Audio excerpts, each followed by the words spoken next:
Hi, the next project we're going to be working on is called surface design. What we're going to do is we're going to be placing a pattern on top of a surface to make it look like it was meant to be there. We're going to be using layers and we're going to be changing the modes of the layers. We're also going to be using masks and adjustment layers. In the previous project we just finished one where we added color to a black and white image. And to do that, we added adjustment layers. We added solid color adjustment layers. Here, we're going to be adding patterns on top as layers, and we're going to be putting masks on it. There's going to be a few different things that I'm going to be showing you how to do. One of the things that I'm going to show you is how to just put a pattern on there and apply a mask to it to make it look as though the image is cut away. Here, I'm going to disable the mask. When you first get it, it's going to look like this. Okay. Then we're going to apply a mask. So the mask, what it's going to do is it's going to reveal or conceal the pattern. So we're painting black and white on this mask to make it visible or invisible. Excuse me. Black and white. We're also going to be changing the mode, as I mentioned before, from normal. We're going to primarily use what they call overlay. Okay. You can also adjust the opacity if you feel like it's just too bright. Okay. And you can also, I'll talk about how to change the background as well. So here's one example. Here's another example right here. And this one, I used the same pattern a bunch of times into different, and you can see that they're in different layers and with different masks added. But you can see here I had a linear pattern, so I needed to make it a little bit crooked and I needed to adjust it so it's not straight forward. Okay, so you can see it's a bit angled and smushed, and so it looks like it kind of is angled just like how the photo of the backpack is. Here's another one in which I'm going to grab a different image here. You can see like it's a duck pattern, and you can see that the duck pattern kind of curves around the toe of the shoe, and it kind of like lines up along the side here of the shoe. So I'll be showing you all of those things. By the way, this pattern I didn't get off the internet. I got a picture of a duck and I created a pattern for this. So again, there's going to be different levels. Some of them you're just going to be finding patterns like this or like this. Other times you're going to be finding a picture of something and you're going to be applying a pattern, or creating a pattern rather. Okay? So here we go. So in Google Classroom I gave you a few different images. I gave you this shoe, I also gave you a backpack, and I gave you the two patterns that I just showed you before. I gave you this one and this one. We're just going to be playing around with these guys to sort of get used to using the tools. So no matter what your subject is, we're going to start with the converse, and you're going to pick your own. The color of your subject should be gray or beige. And if it's a color, that's okay too. You want to avoid, where you want to apply patterns, you want to avoid black and white. So it would be very difficult to put a pattern on the black shoelaces, and it would also be very difficult to put it on the toe and the sole of this shoe because it's white. So try to find areas of your subject that have either a color or it's gray or beige, something like that, not black or white. So what we're going to do is we're going to be taking our pattern, our choice of pattern. We're going to start with this one, and we're going to bring this over to the shoe. So to do this, I'm going to go to the Move tool, and I'm going to drag it down from the center of this image. I'm going to drag it on top of the tab, and then I settle it down and let go. So you can see now that the pattern is on a separate layer. I'm going to make it big enough. Now if it's something where I want to repeat this pattern over and over again because I want to use it in a couple of spots, you can always duplicate this layer. To duplicate the layer, you can go down to the bottom here and you can right click, you can duplicate layer, you can hit Command J, but right now I'm just going to go with one layer. Okay, so the idea is we are going to add a mask to this layer. Okay, we want to conceal a lot of it and be able to reveal it. We want to do some editing. So we're going to add, instead of going to an adjustment layer, we're going to go right in front to this layer mask. It's a rectangle with a dark circle in the middle. So you can see that it gives us the mask. I'm going to right click in this free space, do large thumbnail so you can really see it. And the idea is sort of like what we did with the color. Black is going to conceal it, white's going to reveal it. I'm going to go to this mask, I'm going to invert it so it's all covered. And now I'm going to go with the brush and brush black and white on it. White will reveal it, black will conceal it. So it's very, very similar to doing that splash of color. I'm going to do this part of the shoe. I'm not going to do the tongue. I'm just going to do this part of the material. I'm not going to do the laces. I'm not going to do the grommets, the metal thing. I'm not going to put it on the logo here. I'm just going to put it in here. Zooming in really, really helps. Paying attention to the type of brush you have is going to be very important as well. And if you make a mistake, you can hit the X. It'll switch it to the black. And you can just keep doing this, and we're going to fill it all in.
Okay, so I think I got everything. And again, if you zoom in, if you need to do any touch-up work, you can certainly do that. I was on the wrong layer. You want to be on the mask.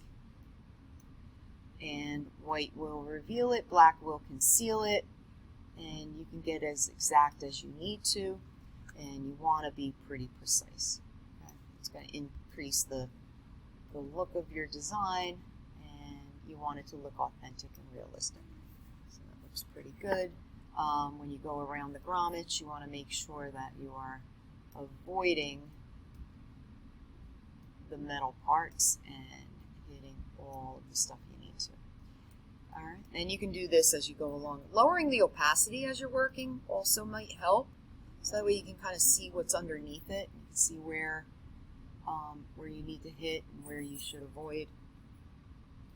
All right, so after you're done, you can bring the opacity back up to 100%. And again, if you have any other touching up to do, you can hit that as you go along. But I think I got most of it done. Ready to move on. I'm going to change this mode of this layer from normal to overlay. That's the one we're using. It doesn't look good, I have to be honest with you. The background, the red is just way too bright. So what I can do is I can make a new adjustment layer right on top of the background. And I'm going to go with a hue and saturation one. And it's right on above the background, but below my pattern. So what I can do is I should have a properties window popping up, and I can adjust the hue. So you can see that the background is changing. I'm going to make this invisible just so I can show you the background is changing. Okay? So I can adjust the background. What I probably want to do is lower the saturation. If I lower the saturation, you can see that the shoe, if you look at the tongue, it's becoming gray. But it allows for the colors to really show up. So if you want to make some subtle adjustments here, you can do that. You can also change the color of the pattern. So I just went to the pattern and I hit Command U. You can also change the color of the pattern. So you have a lot of variation you can do. So it'll make the image, it'll make the pattern pop out a little bit better. Also lowering the opacity, that's another thing you can do with the pattern if you don't want it to be real bold. Okay, so there's a lot of variation. Now what I also wanted to show you is that you can use this mask. If you do a really good job on this mask, you can use this over again on a new pattern. So what I'm going to do is I'm going to go to this pattern right here. And I'm going to bring this over to our working picture. And the same thing. I'm going to ignore the other stuff. Okay. And I'm going to set it up pretty much where I want it to be. Okay. So if you pay attention to my layers here, I could unlink this pattern to the mask by hitting this little link in between. What that does, by the way, is it will allow me to take the pattern and move the pattern independently from the mask. You see? So if there's a part of the pattern that I want, if I want to make the elements bigger or smaller, I can do that and it won't interfere with my mask. If I had it linked and did the same thing, it'll move both the pattern and the mask. So I don't want that, so I'm going to unlink it. And by doing that, it lets me move the thing independently. What I can also do is I can take this mask and drag it on top of that new layer. Now it doesn't look like anything happened because that pattern is invisible. I'm going to make that old pattern invisible and I'm going to bring back the other one. So you can see I just borrowed that mask and now it's applied to this pattern here. I do the same thing. I change it from normal. I'm going to lock it in, by the way. I'm going to change it from normal to overlay. Okay? Same kind of idea. If I wanted to adjust the color, I can do that. I'm not changing the color of the pattern. I'm changing the color of the shoe. I could change the color of that pattern if I wanted to as well. Command U. Now the one thing you might notice in this particular type of pattern is that it's a linear pattern, so there's a lot of straight lines.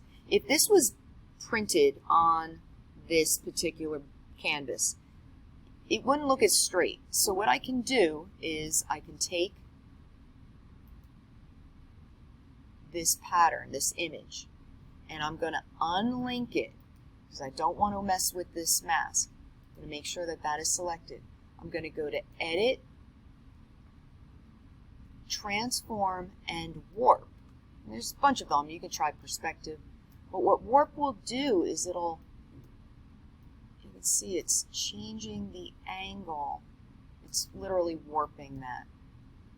So if you wanted to create a little bit of a bend, I especially look at the sole of the shoe, because I really want that pattern to follow along. Pull this down a bit, I can pull it up. So you can see that that should look a bit better than how it was before, like that. So there's very subtle changes. Whoops, sorry about that. So that curve was also added to this. The last thing I want to show you is how to make your own pattern. So here we go. So here's what I want to use as a pattern. I go to Edit, Define Pattern, and there it is, Narwhal. Okay. So if I go back to this picture, I'll go back to this one, and I am going to make this invisible for a second. I'm going to add an adjustment layer, and this time I'm going to add a pattern adjustment layer, and you'll find your narwhal right there. You can adjust the scale,